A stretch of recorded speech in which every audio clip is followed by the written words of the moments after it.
I don't need no one to save me. I was gonna be the greatest. All that time in that basement, all that time isn't wasted. Rapping getting faded. I just wanna tell my mom that I made it. Just wanna be the topic of the conversation. Used to rock the gold plated.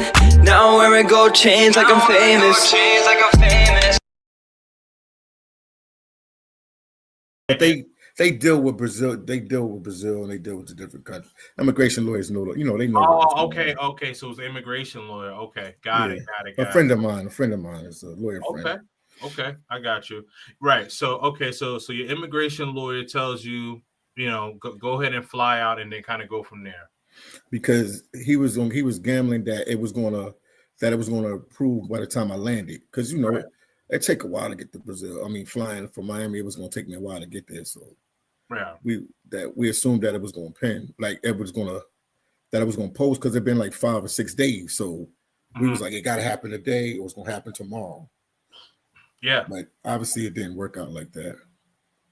Yeah, I mean, I would have been on the same mindset because, like I said, it took me about 48 hours for mine to get approved, and then and so what people don't know is we talk to each other, you know what I mean, on the back line. So you know, I knew what was going on prior to you when you posted that video, and I'm like, oh shit, this better not happen to me because I'm like it's pending. I ain't going. That's it. Yeah, don't go if it's pending. I ain't going. I ain't gonna play myself. Yeah.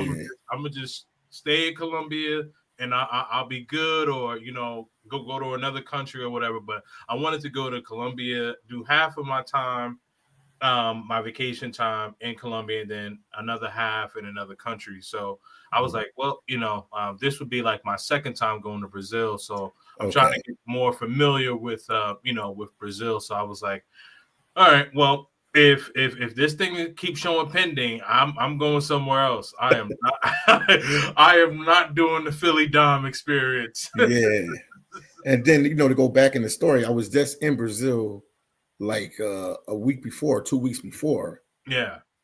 So I was like, golly, they're gonna put this visa back in there. And like you said, I thought it was just gonna be like 48 hours. So when I get down, so when I fly down there, and I was like the last person to get on the plane, I was like rushing to get to the flight because I was like trying to figure everything out. Yeah. So they let me on the flight. So I got on the flight, everything was okay.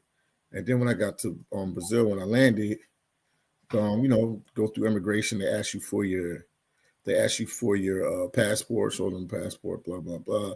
They asked me if I had a visa. I say, yeah, check the system, checking under my name. I showed them, you know, that on my phone, the information that I had, I showed them everything. So I'm listening. No, I'm listening. Oh, no. Finish saying what you were saying. I'm sorry about that. Go ahead. No, they were saying that it was, they couldn't find it at first. I'm like, look, I got a visa in your system. And then they played around with it for a while.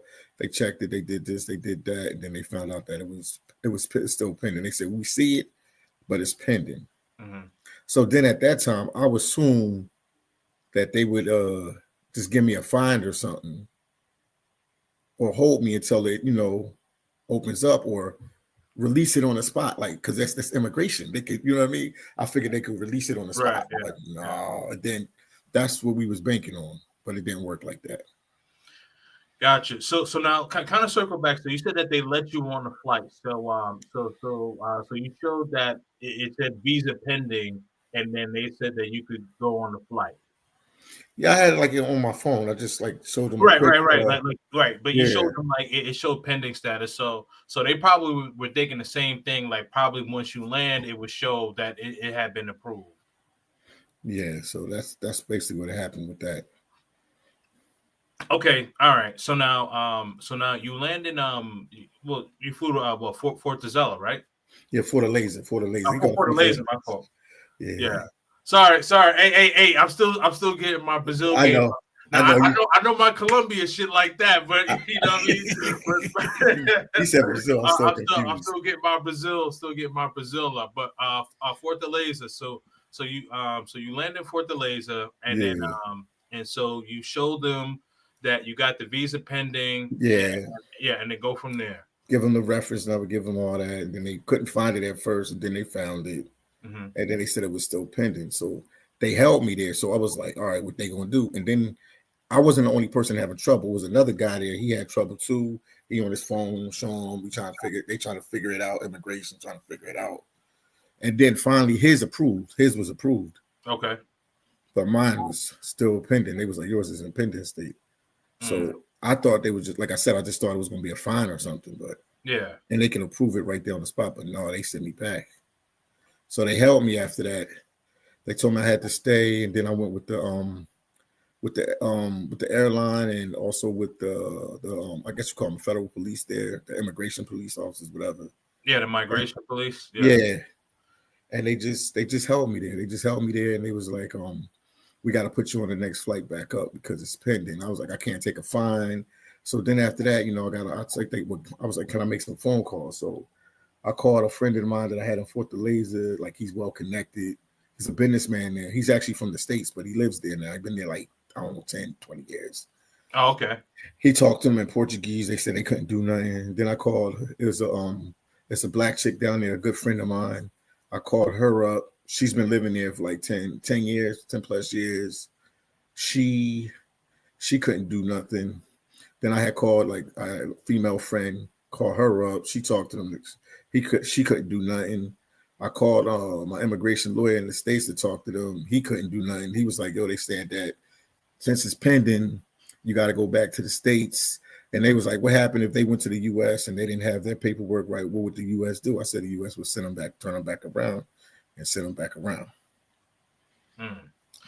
So you couldn't wait there well, how long were you waiting there before they turned you around? I probably landed at 8 o'clock at night, 7 or 8 o'clock at night. Yeah. They put me on a flight the next day, 11 in the morning. Okay, so you were there for a minute. Yeah, I was in the airport. Yeah. Okay, yeah, you were there for a minute. Yeah, man. All right, so now you fly back to Miami, right? Mm-hmm. Okay, yeah. So you fly back to Miami, and then you link up with. Yeah, you got a hotel. All right, and then go from there. Got a hotel. I went to sleep that night. I was so frustrated, man, because I didn't really sleep the night before in Brazil because I was up all night, and then on the plane, I don't know, I just couldn't get no. I was just upset about everything. So when I got back, got the hotel. I remember they told me to go to the embassy. The people at the airport told me to go to the embassy when I get back. They said it's one in Miami. It's not an embassy. It's a consulate office. Yeah, consulate. Yeah. Yeah, I guess it's smaller than the embassy. I don't know. Yeah. So I slept that day, and then the next day, I woke up. I went to the embassy. I went to the consulate office. Oh man, they was giving me all sorts of trouble. First, I went, and then they was like, I would have to make an appointment, and they were backed up with the appointment, and I needed a flight in 24 hours, and I was like, this is crazy. So they wouldn't let me in. So then called the lawyer friend. I told him yo, you the one said take the chance, get on the plane, you'll be all right. So he was like, I got you, Philly, and he got me a ticket. And he's like, it's a flexible ticket. So he said I could change it because they might not let you fly tomorrow or whatever. So I went back in front of there. I went back to them, talked to them again. They let me in, and then they told me that I could get a visa. I had to wait forever. It was a ton of people there, man. Ton of people there, man. I had to wait. And when I talked with them, they told me they would give me I could wait till the visas, once I get off pending status. They said the consulate office said they have nothing to do with taking it off for pending status. That's what they told me. But they told me they could give me a rush visa for $185 that they stamp in your passport. Yeah. So I was like, I was gonna pay it right then and there. I was like, no, let me leave the office and come back tomorrow. Let me think about this. And then I called my lawyer friend. He was like, yeah, let's think about this. And met some friends that I went to college with down there, hung out with them. I told them what was going on. They was like, yeah, you should do it. So then boom, I go back again. The counselor's office the next day. So this is 2 days in a row now. I've been in Miami 3 days, 2 days in a row. I'm going to the counselor's office. So I Wow. go there. My boy had, you know, the ticket. He had to change the ticket again, so I could show them like. Man, this is nasty work, dog. Yeah. Nasty work. But he had a flexible ticket, so he could move it around. Yeah, He had yeah, one of them tickets that he could change around. So yeah. so it was good that he did that. That was smart. Lawyers are smart on some things. Right. So, Yeah. Right. all right. So he moved it around. I went back in there. I paid the $85, $185. They took my passport. I'm sitting in there. I can't make this up. The place is packed. I'm sitting in there. They taking one person. They help one person, helping another person. It's like 5, 6 people left in there. I'm like, what's going on? They giving them their visas. They stamping it in the passport. Boom. I'm the only one in the counselor's office. I can't make this up. I'm the only one in there. I'm like, oh, what's going on? Whew. And this is after, I think they opened till like 2 or 3 in the afternoon, 3 o'clock in the afternoon they close, or 4 o'clock, something like that. I'm still in there. I'm like, the lady was like, don't worry, they're going to take you because you're in here.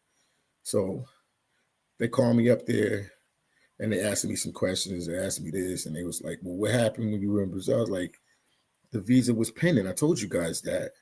And that's why they sent me back. I said, you could see in my passport that your country stamped it. Like, so we're going back through all that. So the lady was like, well, you got to talk to like the supervisor there. And the supervisor's asking me the same questions. And then they was like, well, we have to do an investigation. And so we can't, at this time, we can't give you the visa. This is the $185 visa after I already paid the $80 visa. So wait. Okay, so they can't give you the visa, but can they give you your $185 back? Nope, they didn't give it back to me. That's diabolical, man. Yeah. That's diabolical. Oh, man. So you pay, all right. So it's like, let's do the math. So it's like 82, yeah, right. So it's like $82, $83 for the e-visa, right? That's the one you get online. That's the one you said was pending. Yeah. And then they said, oh, well, you could get the rush visa for $185, right? And then, all right, you know, you pay them or whatever, you know what I mean? And then they say, well, you know what? We actually can't give it to you, but you know, we could still keep your money. Yeah, that's what they did. Yo, that's wild right there. That's what wild. they did.